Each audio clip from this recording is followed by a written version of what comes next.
Hey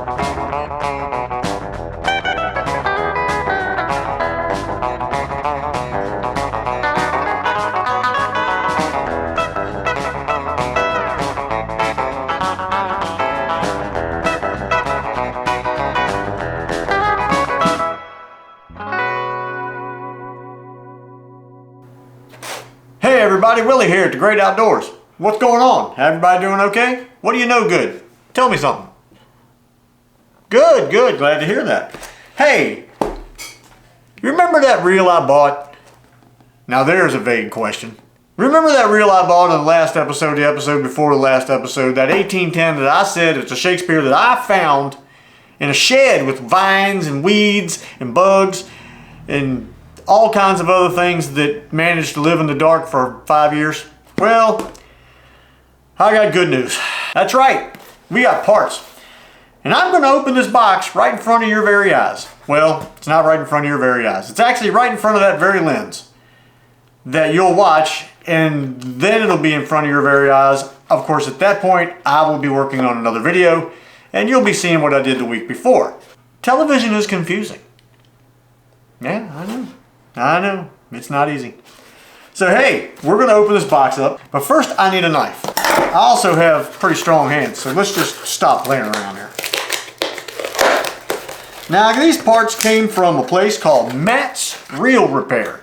M-A-T'-S, no T-T, M-A-T'-S, Matt's Reel Repair. They are in Wisconsin. That's right. I talked to Matt on the phone, told Matt what I had, what I needed, and he said, let me go through what I got. He has a bunch of new old stock. He went through it and that's right. All right, let's see what we got going on in here. Bubble wrap. Bubble wrap is just, it's a great thing. I don't know who invented it, but it's not just a safety precaution for the devices or things or stuff that you order. It is just so daggone fun. Boo didn't even jump. All right, let's see what we got going on in here. Yep, that looks like the right thing. Yeah, that looks like the right thing. Yeah. We're going to work on the first thing first, which is the 1810, okay? Since that was the last thing that you probably can remember, if you can remember at all, because my view time is usually for about 6 to 7 minutes of the video that I make, which makes me wonder as to why I even keep going. I don't know. It's just a habit, I guess. Now these are brand new, old stock, new brand that basically have never been in anything. But there you go, boop! I don't know why I boop so much. It may be a pill I can take to stop. I'm not sure.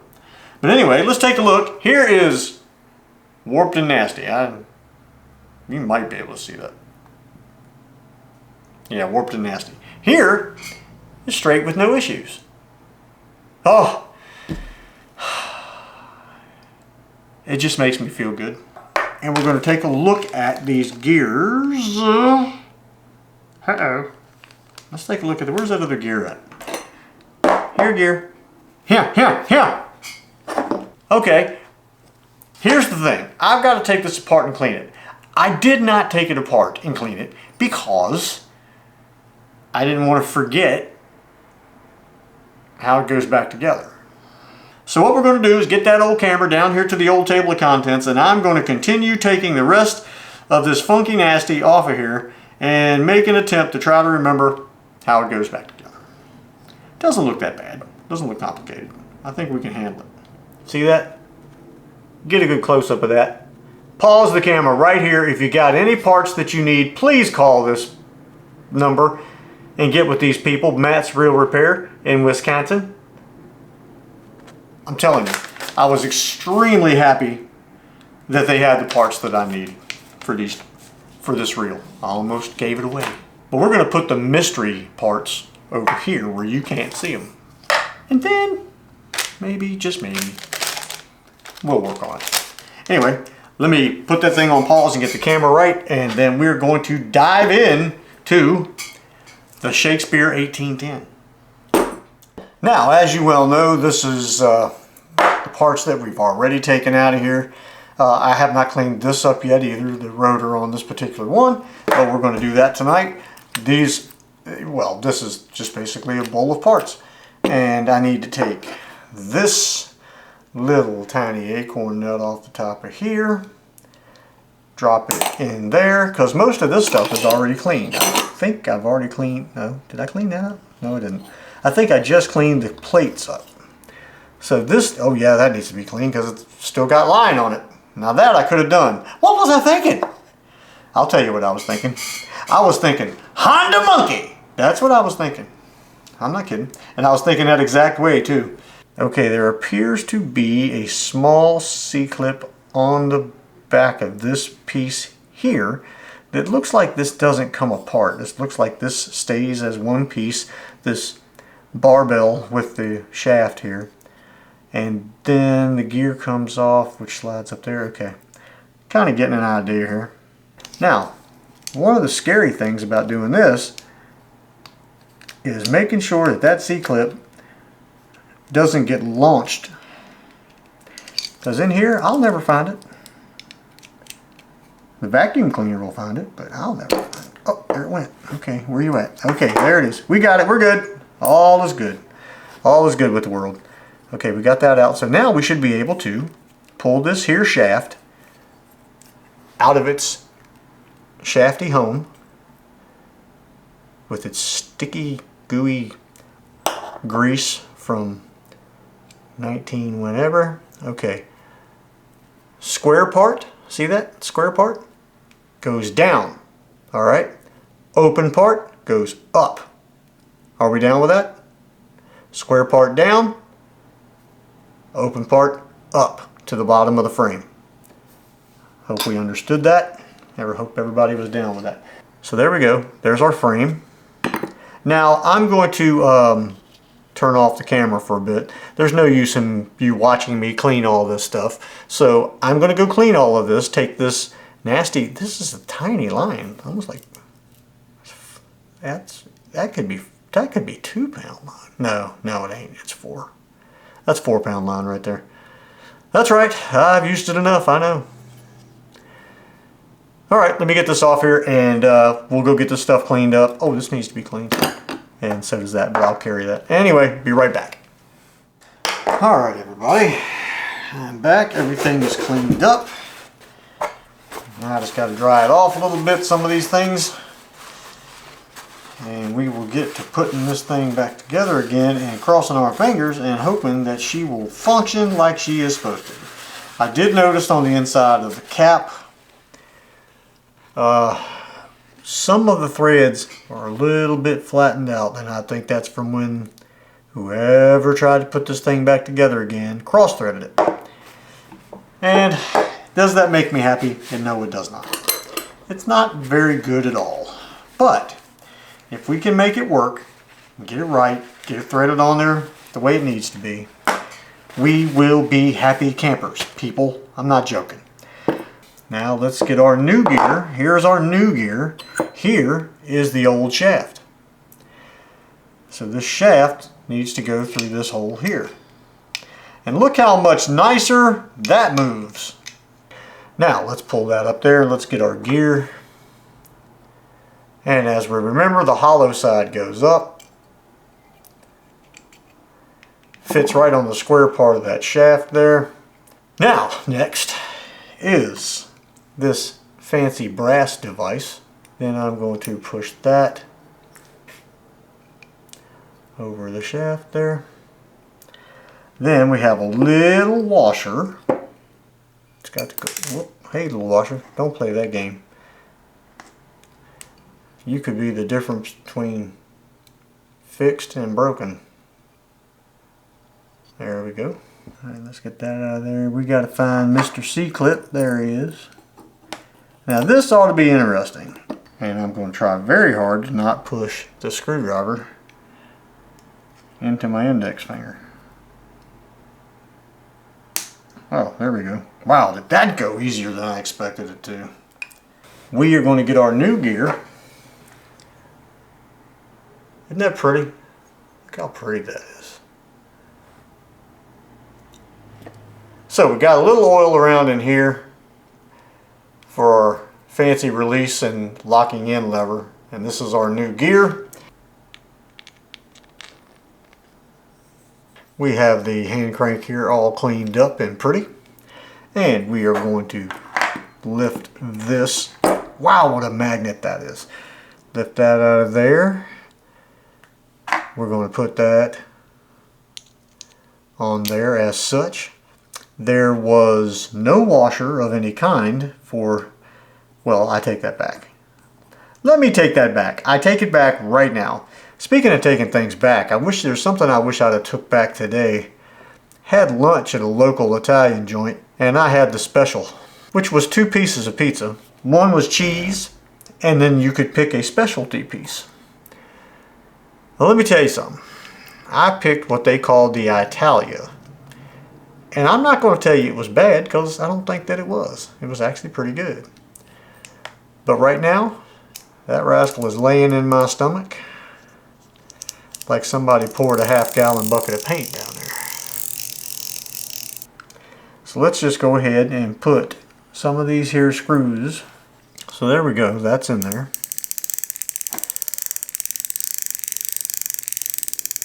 And it appears to be doing what it's supposed to be doing. Put our other 3 screws in. Evan's going to come down and ask about dinner.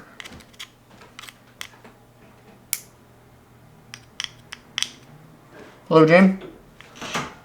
What are we doing about dinner?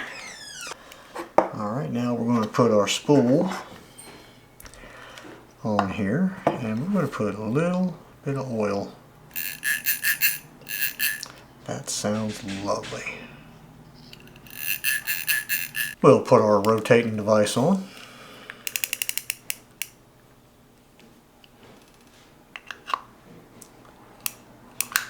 There it goes. And there it goes. Okay, there you go. You see that the nose piece went in. But then you got to click that in. But now here is the question everybody's wanting to know about. Will the cap screw on and actually work?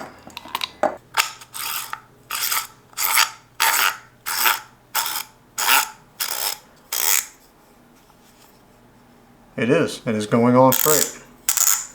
And there we go. Right now, people, I don't even know that I can tell you how happy I am that works.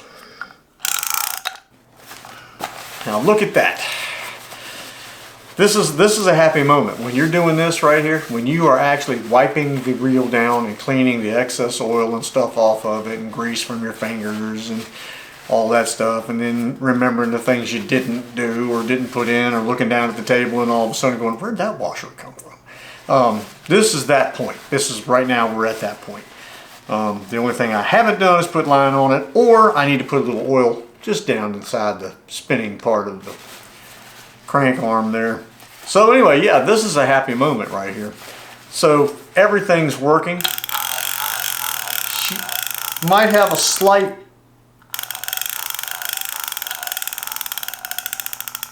maybe not. Maybe that's just how this thing sounds.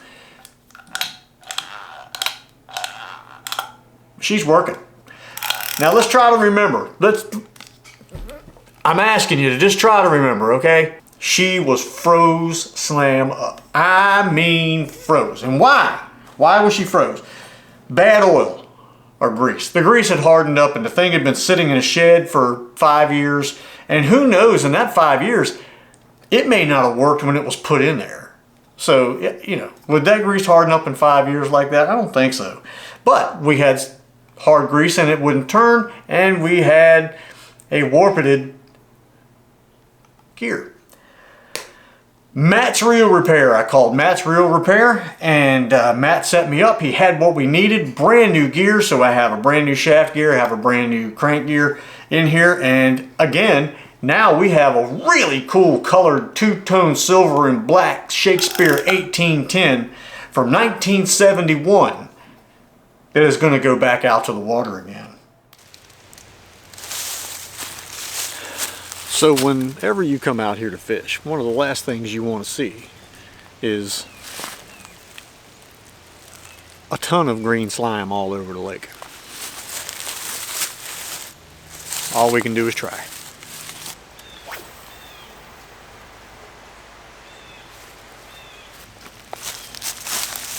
It casts well.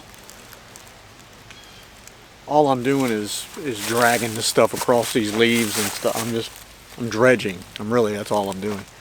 So my worm is going to the bottom, but it's going at a 90 degree. And then when I go to retrieve it, it's not cutting through this green junk, and it just comes up on top of it. Which, you know, as we all know, is worthless when it comes to trying to use a worm.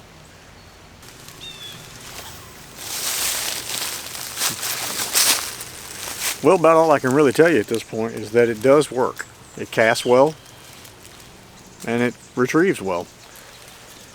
But this is the only spot I can really fish because of the green funk.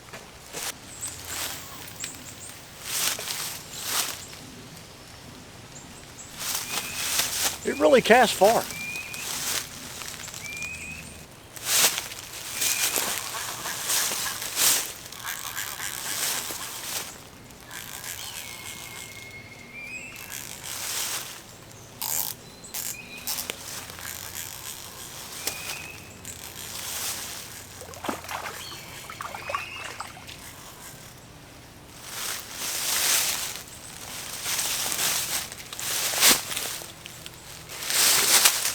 Little fella, 1810. I'm so glad this little guy hit. I really didn't have high hopes for this end of this video. The reel that was in a shed for at least 5 years that we know of, completely frozen up, would not work. Ordered new parts for Matt's Reel Repair in Wisconsin. Got it back on the fishing, oh, I don't know what you want to call it. Got it back out here in the real world. Real world. It's in the real world. It's back in the real world. I just came up with something right in front of you. Not that that doesn't happen all the time, but some of the things I come up with, I don't even put on here because it sounds stupid. Now this might sound stupid to you too. Regardless, the 1810 is back in the real world. I like that. I like that a lot. So there you go. The 1810. We caught one fish, and normally when it comes to reviving these old reels, I like to do more than one fish, that's for sure. But as you can see, we've been overtaken by the green funk, and I can't cast past it. And what little distance that I can get past isn't enough, because by the time the lure sinks and catches the leaves and the funk, when I try to retrieve the worm, the line is not cutting through the green funk. It's actually coming up on top of it. So I end up surfing basically the lure back in on a leaf or pine needles or the green funk. I did get one other hit, but it was just a soft, and it was done, and it didn't even mess with it any further. But the 1810, considering where it came from, where it was found, in a sketchy shed / barn, I'm just glad that I decided that day to make a sketchy right turn into a gravel driveway and head towards something that looked like it might have been in a Scooby-Doo episode. It was pretty cool, but to find this guy, to get it back working again, that's a real accomplishment to me. And I don't mean for me, but to me, because I love seeing these things get back out there and do what they're supposed to do. So there will be more with this 1810, as well as, that's right, you guessed it, the Duke. I brought the Duke out here, but I struggled so much with this, I didn't even break him out to even mess with it. So it is what it is. The Duke's going to get another chance at another time. Thank you guys for watching. I hope you enjoyed this 1810 special, basically. Back up and running again. Plenty more to come. It's wintertime, I shop a lot. I do. I'm not kidding. Flea markets, you name it. Flea markets, Goodwills, DAVs, wherever and whatever that I think I can find one of these guys. Thank you guys for watching. I appreciate you. We'll see you on the next one. Quite literally, whatever the next one may be. It is so hard not to cast. I'm not joking. Yeah, I just want to blast one out there. I just want to zip it right out there.